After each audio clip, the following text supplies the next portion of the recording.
So here we are, we're out again. I'm actually following a tractor. I think they're sort of setting out, and I think I'm doing a very similar part of the field, so I'll try and stay out of their way, obviously. But nice to have a new field to play on. So we'll see what we can find. Wish me good luck. Cheers.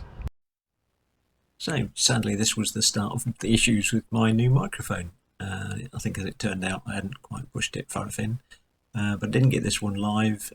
But it was nice because it actually was my second ever Jetton. So I'm not sure why they stick holes in them unless people were wearing them as a pendant.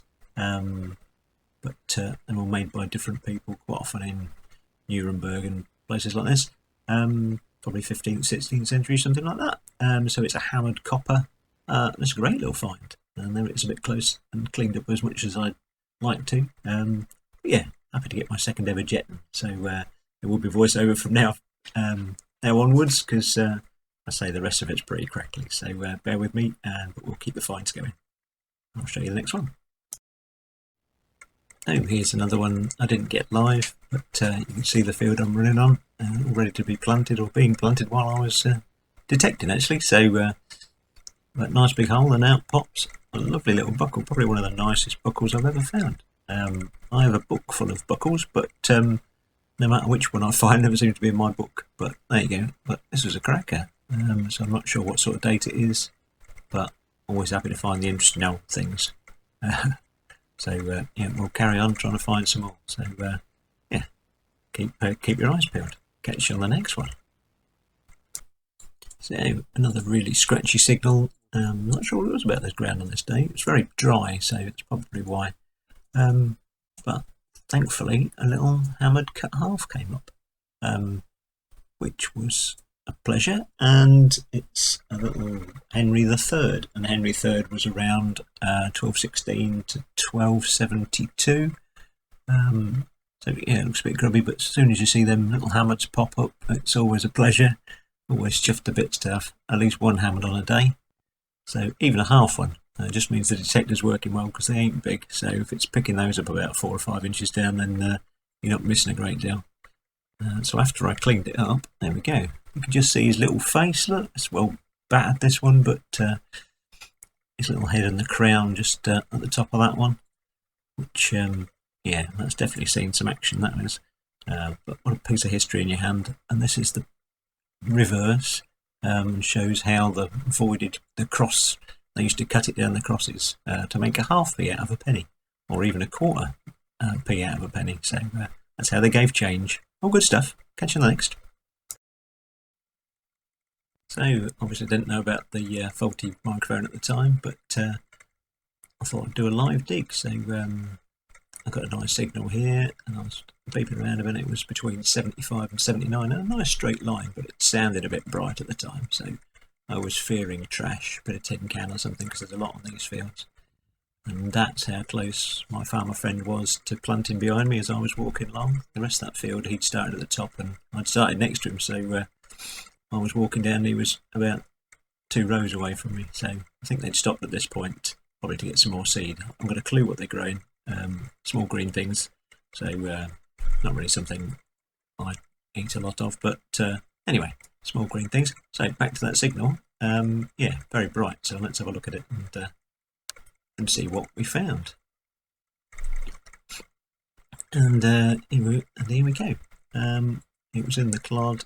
I'll give it a bit of a poke, and I'm thinking, oh, button. Here we go. It's another flipping button. But as soon as I actually got a bit closer, saw the telltale signs. I'm sorry about the dodgy camera work. You can see a little shield on that. So that's Tudor hammered to start with. So that starts the heart racing. Obviously it's a bit mucky, but you're thinking, all right, so that's got to be Henry VIII or James or Elizabeth or somebody like that.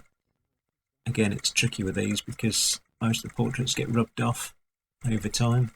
And this one you could actually see 2 little dots, so I knew it was a 2p or a half groat. Again, dodgy camera work, but already I was chuffed to bits to find anything like that. I wasn't quite sure what it was, but it was an Elizabeth I. So Queenie is the old Blackadder. So nice to find one of hers. I'm desperately trying to get it cleaned up in the right place so you can see the front of it. There you go, just like 2 dots for its half groat and her little in with the crown on top. All pictures of the ground and my finger, but quite made my day. So every time I find something particularly nice, I always want to get a bit of a record shot to show it off. So that comes next. Here we go. So here's the clod shot that shows off the Deus, which is obviously the detector I use, and my farmer's planter, who was chasing it behind me. Yeah, nice to find Elizabeth first. It was obviously on the throne between 1533 and 1603. But the good thing about these little coins is they have a mint mark on them, and this one's got a little scallop on it. And the scallop means it was minted between 1584 and 1586. So quite nice. We can get a very accurate date on these. They're a lovely little coin. I haven't found a groat yet, which is a 4p. And this was a 2p. So I'm getting closer. So fingers crossed for a groat at some point.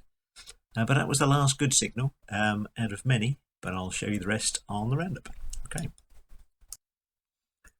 So here we go. This is warts and all detecting. Look, this is the sort of stuff you find. So as you can see, 152 targets in 5 hours. That's something like a dig every 2 minutes. That was tiring. 14 buttons. It's probably the thing I find the most of, buttons. 5 shotgun cartridge ends. 2 little buckles. Part of a crotal bell. Not ringer, sadly. Got a bit missing, but nice to find one anyway. And 7 coins and a lot of trash. Thing is, if you're ignoring all these targets, then you'd miss out on the coins and stuff, because they're all good metals, not necessarily iron or anything, but tinfoil comes up a treat, bits of lead.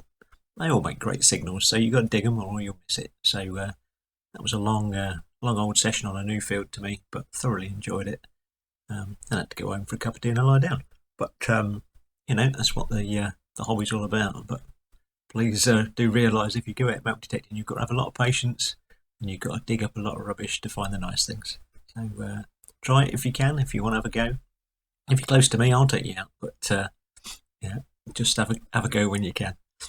Hopefully I'll be out again soon and I'll show you some more nice things. Thanks for watching. Bye.